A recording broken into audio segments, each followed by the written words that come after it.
Thanks very much indeed. It's a great pleasure to be here. And I have been involved with the Valuing Nature program since its inception. And it's been enormous fun working with Guy Duke, who's done a great job keeping us clear about the business agenda. And Guy asked me to do three things. First, to ask whether there's an appetite for academia engaging with this agenda. And that's the easy one to do, because the answer is just yes. It's yes for two reasons. There's a cynical reason: if you pay academics money, you'll get their attention. But the real reason is that there has been a real cultural change in our community, the academic community, that matches the cultural change that Ian talked about in the business community. And it is bringing things together. And within the academic community, there is, right from our students up to established researchers, a real enthusiasm about engaging with policymakers and engaging with businesses, which frankly just wasn't there 20 years ago. Guy also asked me to sort of be a bit more specific about where we can contribute, which I'm about to do, and then today say a few things about how our community, the research community, can do better in providing some of the evidence base. So this is a rhetorical question: why should business care about valuing nature? Now, obviously, the answer to that is you should go and ask a businessman. But last night when I was putting this slide together, there wasn't one about, so I've tried to do it, but have been informed by the three really interesting papers that Guy talked about from the roundtable.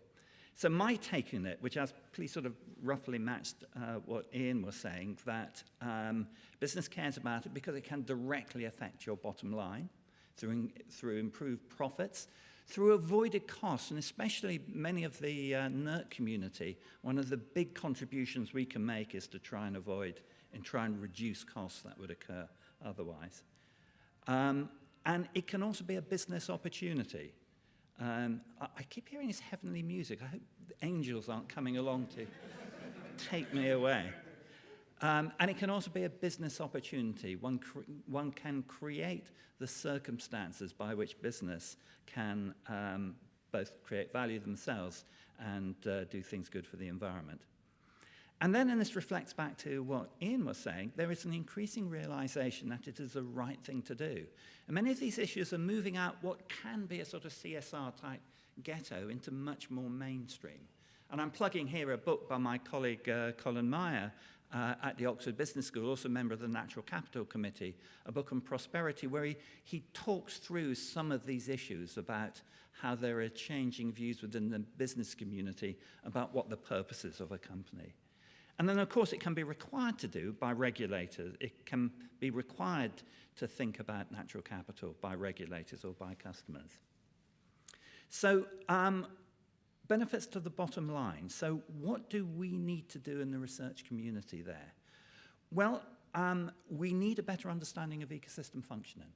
So we know a lot about ecosystem functions. It is not an excuse not to try and put that agenda into developing real metrics and such. But we need to do much more. There is a real role for investment in fundamental science to create the intellectual capital that will have better applied science down the line.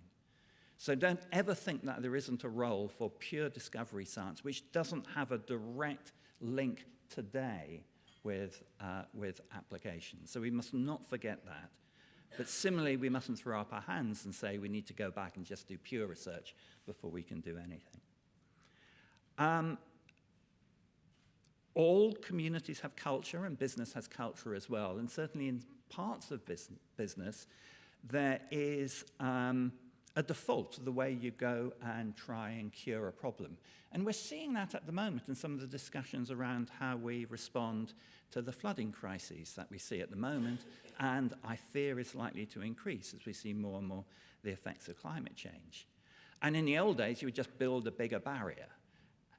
And there may be a default that one goes for technological infrastructure engineering solutions, whereas there are possible nature-based solutions that can do as well and simultaneously produce other public goods. And there's an initiative, well, there's several initiatives. I'm quoting one here from Oxford, led by Nat Seddon, on trying to bring together the evidence base for natural-based solutions.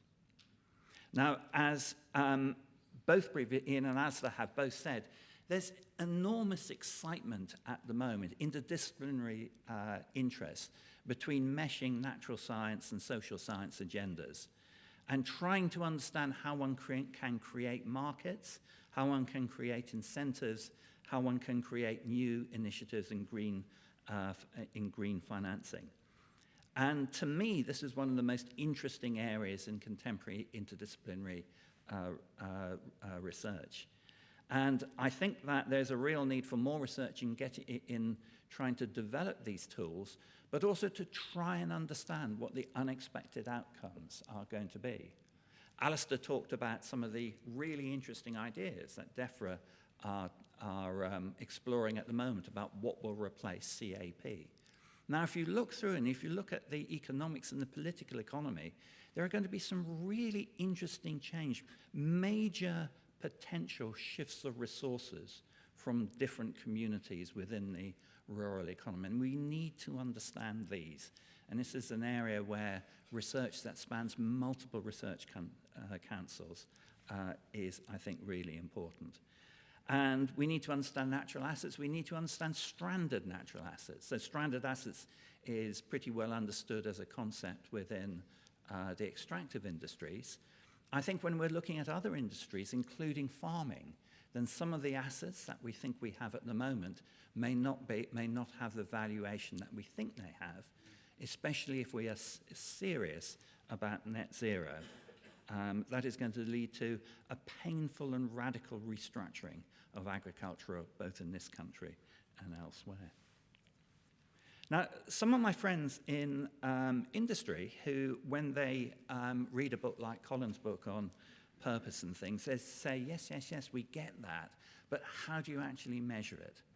And I think one of the things that, to me, came out of very strongly of the three roundtable discussions is this issue around data availability, and analytics.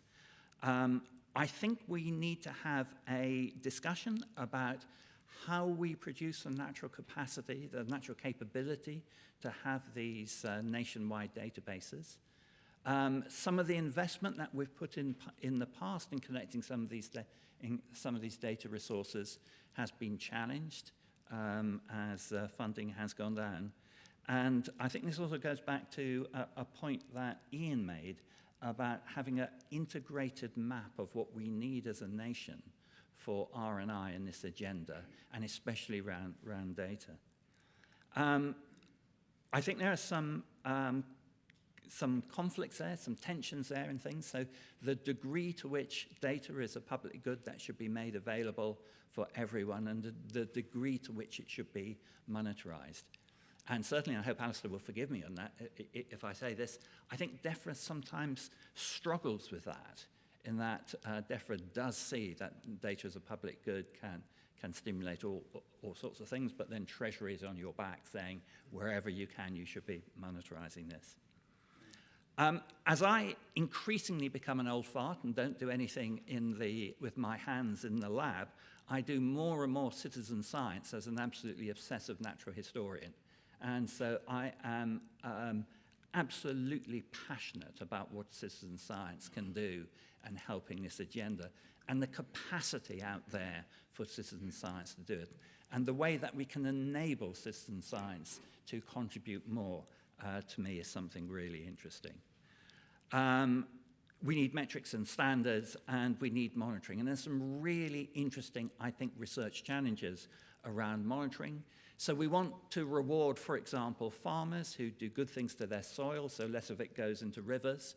We can do really fabulous things now using remote sensing, using fixed monitors within rivers, and with modeling as well to work out actually where sediments come from. So there is a capacity, if not now, certainly in a few years, to be able to give real feedback to individual farmers about what they do. And what about the last thing, where business is required to do? Well, we've already heard about natural capital accounting, and we need research into making that operational. I was at the Oxford Farming Conference just after Christmas, and in several panel discussions with industry there, they said exactly what Ian said, that industry is not necessarily against regulation, but they want it brought in a smart way. They want it brought in with a sufficient time period you can justify investment into meeting those regulatory goals. The one thing I would say is that often the parts of business that are most potentially accepting of regulation are the bigger companies, and it can be poorly designed regulation can be a barrier to new entrants. So that, I think, again, is something that needs to be looked at. And as someone who is really enthusiastic about the natural capital approaches, one must be honest about its limitations. And I worry sometimes when you get the sort of fundamentalist wing of the economics profession who will say, actually, it can provide all the answers. It's really, really invaluable. But sometimes it will be so complex that actually you're better doing it by a different mechanism. And sometimes, and this is issues that philosophers such as Michael Sandel have talked a lot about, sometimes the mere fact of monetizing an issue can lead to perverse outcomes. So please don't misunderstand any lack of enthusiasm, but just some realism about the limitations of where natural capital approach stops. And then finally, as a natural scientist who has embraced economics, we need to go one stage further back and think about the real social sciences. And I like to say it's a political economy, stupid. So if one looks at what I believe is that we're going to have to restructure the livestock sector in this country in order to get to net zero, I am dismayed by the narratives that are developing, the vegan narrative versus the meat is absolutely good and we need to eat more. We need to develop a narrative that goes in between the two. I think if we look at all the political turmoil in this country, in the States, over the last 5 to 10 years, a lot of it is down to having the political economy wrong and having poor narratives. So very briefly turning to the last point now. So how can the research community be better providers of research? Well, I think we have to look about how we can be better at commissioning our research. I think we need to see how we can best foster interdisciplinarity. So everyone agrees interdisciplinarity is good. Sometimes I think we do it in a rather clunky way. I talked about the cultural change that has existed in our community about a greater willingness to engage with these broader agendas. I think, especially within university academia, our incentive structures have not kept up with that.